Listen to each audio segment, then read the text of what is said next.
In this video, we're going to take a look at a brown ink by Sailor There Do You. As always, there's timestamps down below so you can skip around, but if you've got the time, I'd appreciate you checking out the entire video. Also, down in the description is a link to the brown ink playlist, so if you wanted to see more, you can find those down there. I'm an ink guy, and let's get into the first writing sample done on 90 GSM Clairfontaine. No bleeding, no ghosting. We have no feather, spread, halo sheen. There's a couple spots of shading that we see in the extra fine, and there's a few spots of shading that we get to see in the medium, not so much in the stub. The extra fine's a bit lighter than the stub, and the medium's only a little bit lighter than the stub. Extra fine took 11 seconds to dry, while medium took 17. The scrubby for both are showing us no color variation, but there is a very generous peppering of shading in the writing. And the smear test you could recover if you smeared while you were writing. To have a range of experience with this ink, all of the writing samples are done with a Jinhao 159 with a 1.1 stub, a Jinhao X450 with a medium, and a Jinhao X750 with an extra fine. Then an Airmail Regal was inked up, used for a day, and used to take the notes for this video. The next writing sample is done on 52 GSM Tomoe River. No bleeding, no ghosting. Not really, not for this paper. We have no feather, spread, halo sheen, and no shade. Now the extra fine comes in lighter than the stub, and the medium's the same tone as the stub. Extra fine took 18 seconds to dry, while the medium took 24. The scrubby showed no color variation. We didn't get it in the writing, and the smear test you could recover if you smeared while you're writing, which is fantastic on this paper. I agree with Vita. There's a lot to learn by doing multiple chromatographies. The one on the left is done the way it's supposed to be done. A line of ink is put down, and then it's put in the water for 10 to 15 seconds. And we really see this darker gray at the bottom. It's forming a line, pushing its way up fairly uniformly, but then we have a nice dark brown all the way at the top. Kind of expected that actually to work backwards, where the brown was on bottom. The one on the right that's let dry for 10 minutes, that line was much darker, much more there. As the ink did push up after 10 minutes, it's really grabbing a hold as it's moving. Now the brown is basically the same as what we had before. It gives you the idea that that very dark gray may be a holdout color. The next writing sample is done on 80 GSM Rhodia dot pad. We have no bleeding, no ghosting. Now we have no feather, spread, halo sheen. We do get a very light pepper of shade in the extra fine, like the K in quick, the X in fox, the he in the. Same with the medium. There is a light peppering of darker spots. The word the, darker than what's around it. The R in over, the X in fox. Now, the medium is just a little lighter than a stub, and the extra fine's a lot lighter than a stub. Extra fine took 13 seconds to dry, while medium took 18. The scrubby for both give us no color variation, but we do get some of it in the writing. And the smear test you could recover if you smeared while you were writing. Resistance tests are done to see how this ink can be expected to perform on the page, and more importantly, how hard it may be to clean from your pen. The smear is allowed to dry for 3 days before testing it. Looking at the highlighter, I feel perfectly good using this in a note-taking situation. It doesn't budge.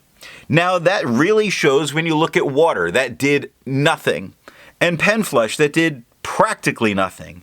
And the 1/3 bleach solution removed a lot of it, but really left plenty of it behind. This would put me in fear. And I was a little bit worried about it, which is why I used that inexpensive eyedropper. Now, as it turns out, it only took water to get it out of my pen, which is really what I do expect out of a Sailor ink.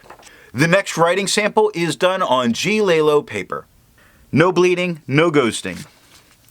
We have no feather, spread, halo sheen, no shade whatsoever. The gray paper really just ate it up. The extra fine's a lot lighter than the stub, while the medium's only a little bit lighter than the stub. Extra fine took 8 seconds to dry, and medium took 11. The scrubby for both give us no color variation, and it isn't there. The smear test you could definitely recover if you smeared while you were writing. For the inks tested, the average viscosity was 2.5, and the realm of normal was 2.1 to 2.9. Sailor's Do You has a viscosity of 2.95, making it just a little bit drier than normal. If you're interested in how the viscosity test and all that's done, there's a link to that video down in the description. Now let's take a look at original crown mill paper. No bleeding, no ghosting. Now we have no feather, spread, halo sheen, no shade. We get tone variation by pen where the medium's lighter than the stub, but the extra fine's lighter than the stub, but the medium's the same tone. Medium took 9 seconds to dry the extra fine took 9 seconds to dry while the medium only took 11. The scrubby for both give us no color variation. We're not getting it in the writing. And the smear test you could recover if you smeared while you were writing. For the inks tested, the average dry time was 17 seconds, and the realm of normal was 13 to 21 seconds. Sailor's Do You has an average dry time of 17 seconds, so it's not just normal, but it's also average. The last writing sample is done on limon paper. Now, this is not a paper that in itself is known to be fountain pen friendly. With that, we do have some spots that it's coming a little deeper into the paper.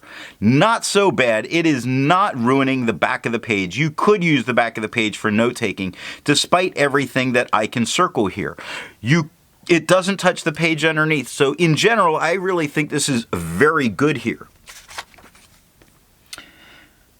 We have no feathering, no spread, no halo, no sheen, no shade, but a good solid performance on such an inexpensively produced paper. The extra fine's lighter than the stub, while the medium's the same tone. Extra fine took 7 seconds to dry, and the medium only took 8. Scrubby for both give us no color variation, and we had none, and the smear test you could recover if you smeared while you were writing. Instead of finding inks that look like Sailor's Do You, I'd prefer to find an ink that complements its color on the page. I went with a turquoise ink from Atramentis, their mint turquoise, because I really thought it needed something lighter here. Now, if you'd prefer a different complement color, then down in the description are links to those playlists. So what do I think of Sailor's Do You?